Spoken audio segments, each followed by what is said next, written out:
नमस्कार। जैसे कि विभिन्न सोशल मीडिया के माध्यम से मैं देख रहा हूँ कि जो नया प्रोफ़ेसर के बहाली के लिए जो ड्राफ्ट आया है, जिसमें कि एपीआई को सीधे नकार दिया गया है और एग्ज़ाम बेस्ड यानी रिटेन बेस्ड जो होगा प्रोफ़ेसर की बहाली होगी, इसका विरोध पूरे सोशल मीडिया पे किया जा रहा है। मैं उन लोगों से पूछना चाहता हूँ जो इसका विरोध कर रहे हैं कि एक आप बात बताओ कि पिछले जो भी लगभग आज तक भी एपीआई आधारित प्रोफ़ेसर्स की बहाली होती रही, तो क्या आपने बिहार शिक्षा व्यवस्था सुधार दिया? अगर आपने नहीं सुधारा तो जो नया नियमावली आ रहा है, जो नया ड्राफ्ट आ रहा है, उसका आप स्वीकार क्यों नहीं करते हैं? मैं देख रहा हूँ सोशल मीडिया पे, आप इस देखिए ना, ये न्यूज़पेपर का कटिंग है। असिस्टेंट प्रोफेसर बहाली में नए परीक्षा प्रणाली का किया विरोध। ठीक है, देख सकते हैं। ये महापुरुष लोग हैं जो बिहार बदलने चले हैं, इनको परीक्षा से दिक्कत है। ये जीवन भर स्कूल कॉलेजों का चक्कर लगाएंगे, फिजूल खर्ची करके, फिजूल खर्ची तो नहीं कहेंगे, बिना काम का, बिना क्वालिटी का, ठीक, डिग्री इकट्ठा करेंगे चापलूसी करके, पैसे खर्च करके। और क्या है कि इनको पढ़ाई लिखाई से कोई मतलब रहता नहीं है। अगर मतलब ही रहता तो ऐसी सिचुएशन क्या आती। एक और देखेंगे, एक ग्रुप है और जिसके द्वारा उसमें भी लिखा गया, ठीक है, कि ये भी क्या चाहते हैं कि एपीआई एकेडमिक जो स्कोर है उसी के आधार पे ही चयन होना चाहिए। ये क्या चल रहा है? यानी कि जिन्होंने भी नए रूल रेगुलेशंस बनाए हैं, ड्राफ्ट बनाए हैं, वे क्या उतने विद्वान आदमी नहीं है? ऐसा क्यों? मतलब आखिर दिक्कत क्या है? आप कैसे बिहार बनाना चाहते हैं जो कि आप अभी भी एपीआई के आधार पर चलना चाहते हैं? मैं उससे पहले मैं 3-4 जगह अन्य अन्य स्टेट का अध्ययन किया हूँ, वो वीडियो आपके सामने लेके आ रहा हूँ। ये देखिए ना, यूपीपीसीएस असिस्टेंट प्रोफेसर का है, ठीक है, देखिए आपके सामने है। इसमें भी क्या है कि देख सकते हैं 6/10/2025 को ही ये नोटिफिकेशन जारी किया गया था, assistant professor government degree of colleges, ठीक है, उसके लिए ऑनलाइन एप्लीकेशन आया था। देखिए यहाँ पे क्या ये रिटर्न पे नहीं है? देखिए तो यहाँ देख लीजिए रिटर्न का क्या होना चाहिए। जो प्रारंभिक पीटी परीक्षा होगा 1 अंक का होगा, 120 क्वेश्चन होंगे, ठीक है। उसके बाद देखेंगे मुख्य परीक्षा, लिखित परीक्षा, ठीक है। यहाँ देखिए, अगर हम बात कर लेते हैं साक्षात्कार इंटरव्यू है यहाँ पे, देखिए तो यानी यूपी बीसीएस में सिलेक्शन कैसे हो रहा है? रिटर्न के आधार पे हो रहा है। लेकिन बिहार में इनको क्या चाहिए? एपीआई आधारित चाहिए। अब देखिए, मैं पूरा रिकॉर्ड लेके आया हूँ, मैं आपको दिखा रहा हूँ। अगला देखिए एमपीपीसीएस का, देखिए यानी कि मध्य प्रदेश का जो असिस्टेंट प्रोफेसर होता है उसका देखिए, आपके सामने डाटा है। यहाँ मध्य प्रदेश लिख रहा है, मध्य प्रदेश शासन उच्च शिक्षा विभाग के आदेश क्रमांक कितना के लिए, हिंदी विषय संबंधित रिक्तियों की संख्या में। तो ये देखिए ना, ये भी प्रोफेसर का आया था। इसमें क्या है ना, आयु सीमा 21 से लेकर के 40 वर्ष है, ठीक है। बिहार में भी इसका भी विरोध हो रहा है, इनको चाहिए लास्ट 55 साल एज हो। अरे भाई 55 साल क्यों चाहिए आपको? मानिए चलिए, मैं कह रहा हूँ ना कि ये एज होना चाहिए 40 साल ही। रहा बात 55 के लिए, तो जो फर्स्ट टाइम इस बार प्रोफेसर की वैकेंसी आएगी ना, तो 10 साल उनको आप छूट दे दो, 10 साल छूट दे दो।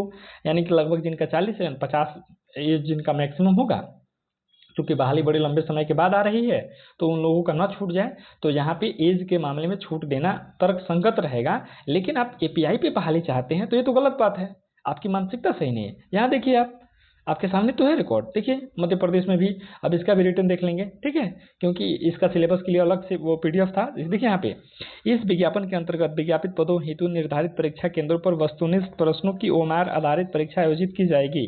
और क्या होना चाहिए? निगेटिव मार्किंग भी इसमें रहेगा। अब बताइए ना, मध्य प्रदेश में भी आपका रिटर्न आधारित है, यहाँ भी एपीआई नहीं है। और मैं आपको दिखाता हूँ, देखते चलिए आप।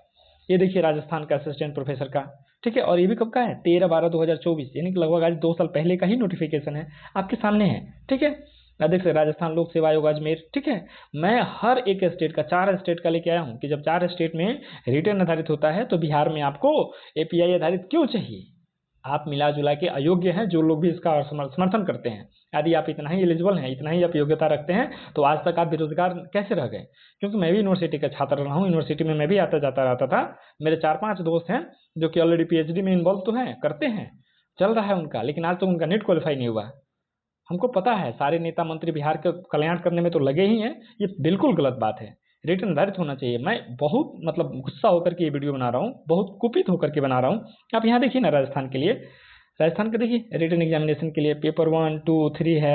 इसमें क्या है कि subject concert with the post subject, और क्या है कि general studies in the Rajasthan. इसमें 50 क्वेश्चन रहेंगे, 75 क्वेश्चन जो रहेगा जिस सब्जेक्ट का आपको प्रोफेसर बनना है उसका रहना है, और ये भी रहेगा 75 क्वेश्चन, ठीक है। टोटल कितना? 200 मार्क्स का होगा। ये भी तो रिटर्न आधारित है, हैं? आपको एपीआई आधारित क्यों चाहिए, वो भी इस समय में, ठीक है।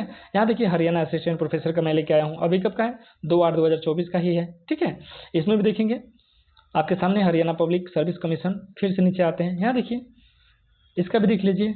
सब्जेक्ट नॉलेज टेस्ट होगा, time duration of exam 3 hours के होंगे, टोटल मार्क्स 150 का रहेगा, ठीक है। इंग्लिश पेपर रहेगा, और उसके बाद बाइलिंगुअल में रहेगा, देख सकते हैं, ये भी इंटरव्यू भी रहेगा।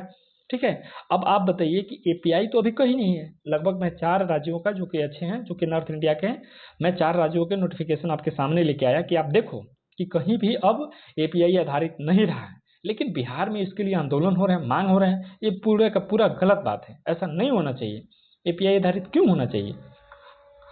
आपके सामने है, देख लीजिए, ये तो बिल्कुल गलत बात है।